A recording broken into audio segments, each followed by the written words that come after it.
Okay, so now we're going on to geometry.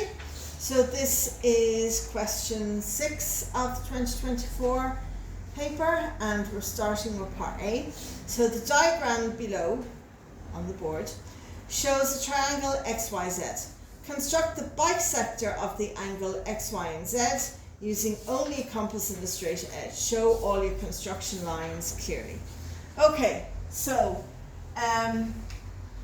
X, Y, and Z, that means they want you to do Y, right? You get your compass, put the point of the compass on Y, and you draw an arc that cuts those two lines, right? Then you get your compass and you put the point on each of those lines, open your compass a certain amount and keep the same amount for both things. Then you put your pointy thing here, draw your line, and where they cross, that is your bisector. Okay? That's how you bisect the line. Now, it says, that's part A. All you have to do is bisect X, Y, Z, so Y. Hence, construct the incenter of the triangle X, Y, Z below. So we want to do the incircle. To do that's, now if you forget, in circle. So it's a circle inside the triangle. Circumcircle is outside the triangle. In circle, inside the triangle. If you've forgotten, just draw a circle inside the triangle and hope to God they give you the marks. They will give you some. The way to do it, bisect a second angle. Okay, so again, take your compass, put the point of it on X, draw an arc, and then where the 2 points are, on each of those things, draw another arc, connect it to your angle, and then straight down. Where the 2 intersect, that is the center of your circle. Okay? Then, to get your incircle, you get a perpendicular line, make sure it's perpendicular from your center to one of the sides, it doesn't matter which one. Put your point of your compass on your center, open it to where it touches the line, and draw your circle. And it should touch all 3 of the lines. And that is your incircle.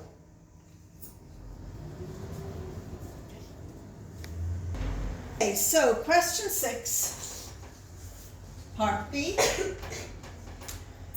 I'll draw out the shape. Okay, you're given this thing.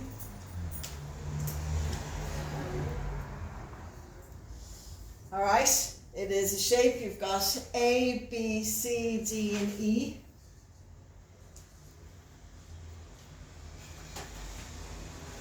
Okay, they are your corners. You're told that this is 6, this is 4, and you're told that this is 14. So the first thing you're asked to do is use BC and DE to show that, note the word, that means this is the correct answer, to show that the scale factor is 3.5. So to get the scale factor, it is always the image divided by the original. And this tells us that the triangle ADE, so the big triangle, is the image of the triangle ABC. So the big line is the image, the small line is the original. So you get the 2 corresponding lines. It's the image divided by the original, and when you put that into your calculator, you will get 3.5. And you have shown that the scale factor is 3.5. Okay? So that's how you do the first bit. Then that's part 1. Part 2. AC is 6 units. Use the scale factor to find the distance from C to E. So first of all, you cannot multiply 6 by 3.5 and get CE. Okay? Do not make that mistake. This is your line. This is your other line. It's not just the top part of it, it's the whole part of it. So this is your 6 by 3.5. The whole of that side, not just the bit you're looking for. So get the whole of that side. Do 6 multiplied by 3.5. And when you do 6 multiplied by 3.5, you get 21. Okay, so that's the whole of that line is 21. So to find this bit, take away that 6, and you find out that that line is 15. Okay, so just do not make the mistake, and they love giving this shape. Don't make the mistake that the whole line is the image, not just the top part. Okay, next, the area of the triangle ABC is 11 units. So find the area of the triangle ADE. Okay, so ABC, this is 11 units squared because it's the area. Okay, so to find the area of this bit, it is always the original, and this is for the whole thing, multiplied by the scale factor, and put the original squared, so you remember it's the area, multiplied by the scale factor squared. Well, I'm not going to put squared there, that makes it the original area, multiplied by the scale factor squared. Okay, so the original area multiplied by the scale factor squared. So that's 11 was the original area, multiplied by the scale factor, 3.5 squared. Just put that into your calculators and you get 134.75.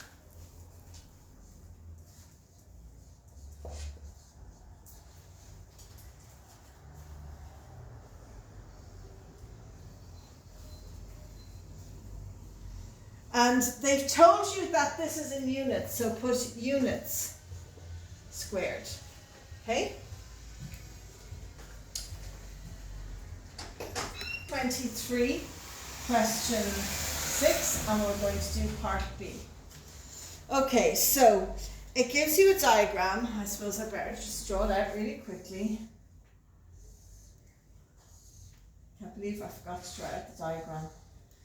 And you have in this corner 2x minus 30 degrees.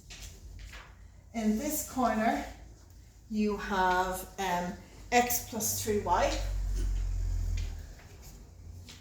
And in this corner you have 100. Okay, so use the information on that diagram to work out x and y. Okay, so this is your geometry.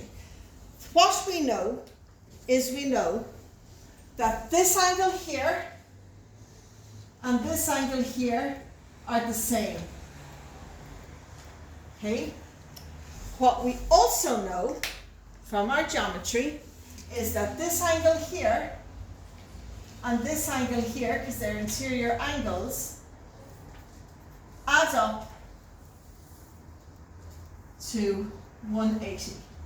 Okay, this is what we know. So we use that information to figure it out. So we know that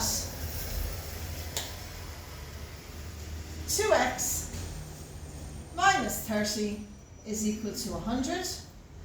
So add your 30 here to get rid of it. And we know that 2x equals 130. Divide by your 2. Divide by your 2, and you get that x is 65 degrees. Okay? So that's the first thing, very easy. Next, you want to find out what y is. So with y, what we know is that x plus 3y plus that 100 all add up to 180 degrees. We know now that our x is 65, so 65 plus 3y plus 100 add up to 180 degrees. Subtract your 65, we just want our y, subtract your 100, and you end up that 3y equals, subtract it from this side as well. Whatever you do to one side, you always have to do to the other side, and when you subtract those out, you get that your 3y is equal to 15 divided by 3 divided by 3, and you get that y equals 5. Okay, so that's how you do that. So the next part of this question, part C, says every square is a parallelogram. Is this true or false? I lied, I am going to do it on the board.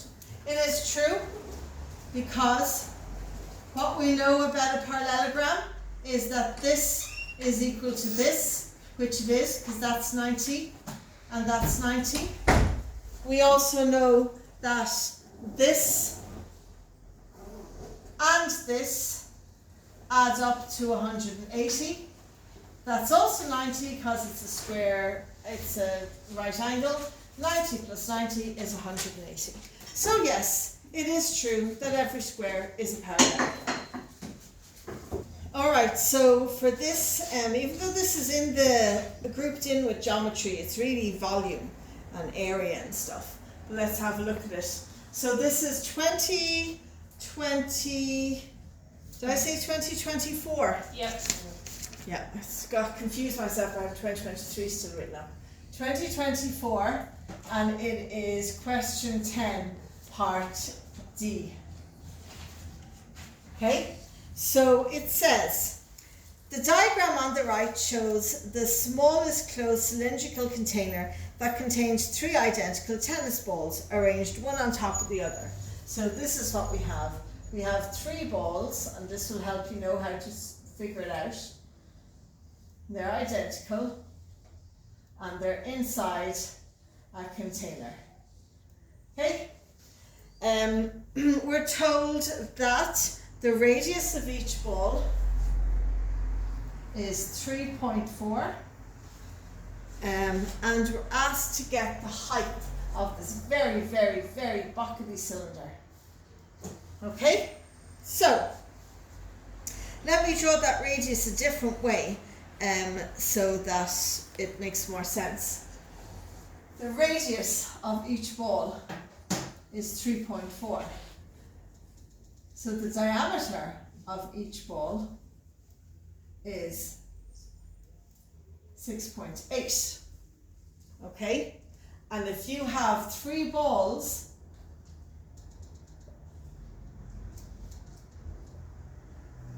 those 3 together is going to give you your height. So to get your height, it is simply the 6.8 multiplied by 3. So you do your diameter of each ball multiplied by 3, and when you put that into your calculator, you should get 20.4. Okay? And that's how you do the first bit. It looks very intimidating, but actually when you think about it, each ball, like from the bottom of the ball to the top of the other ball, is the height of the container. And if you get the radius of each ball, because they touch, it's a continuous radius, and you have your height. Okay? So you simply get your diameter and multiply it by 3. And remember, your diameter is twice your radius. So that's the first part. Then, knowing that information, calculate the volume of the cylinder. So the volume of the cylinder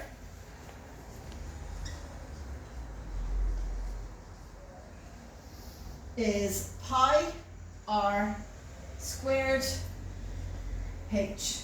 Okay? You will get that on page 10 of your tables. You will get the volume of the cylinder. Simply substitute in. Do not bother substituting anything in for pi, because pi is on your calculator. So you substitute the other stuff in. So we have pi, leave that alone, to be multiplied by r squared is our radius squared, 3.4 to b squared, multiplied by h, which is 20.4. At this point, you just put that whole thing into your calculator. Okay, we use shift and one of the buttons to get pi, and you will get your answer will be 741 centimeters cubed, because it's volume. Now, when you press equals on your calculator, you will get an answer in terms of pi. So it'll be like 34 pi or something. Okay? In order to get it in a number like that, simply do your ST, your change button, the way how you change fractions to decimals or decimals to fractions. Same way, when you have pi, press your change button and it will put it into decimalized numbers. Okay? So that's part 2. So that was part 1. This is part 2. And then part 3. The 3 tennis balls could also be arranged one on top of the other inside a closed rectangular box as shown below. So they show you a rectangular box. So let's show you the rectangular box. So there's our rectangular box. So they want to know the smallest surface area of the rectangular box. So this is your rectangular box.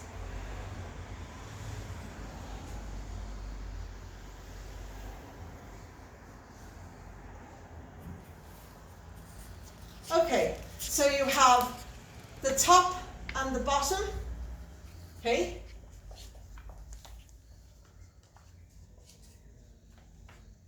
Top and the bottom, they're going to be the same area because they're both a little square.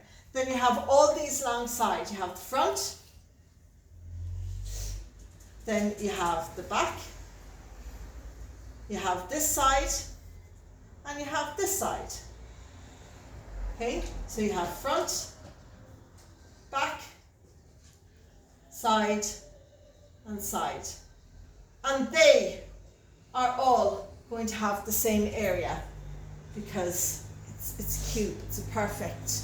Okay, so the way to do this then is you get your measurements. So we've gotten our diameter of our ball is 6.8. We know that the height is 20.4. Okay, so this will be 6.8. The length of this will be 20.4. The side of this will be 6.8. So to get our top and bottom, it is 6.8 multiplied by 6.8, and you have 2 of them. Okay? So let's do top and bottom is 2 times 6.8 by 6.8. Okay?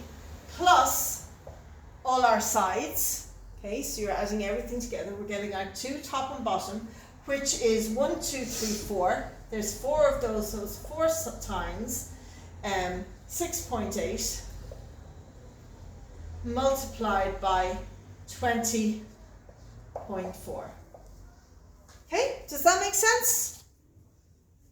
So we have the top and the bottom, 6.8 by 6.8, 6.8 by 6.8, 6.8 by 6.8, and we have that twice because top and bottom.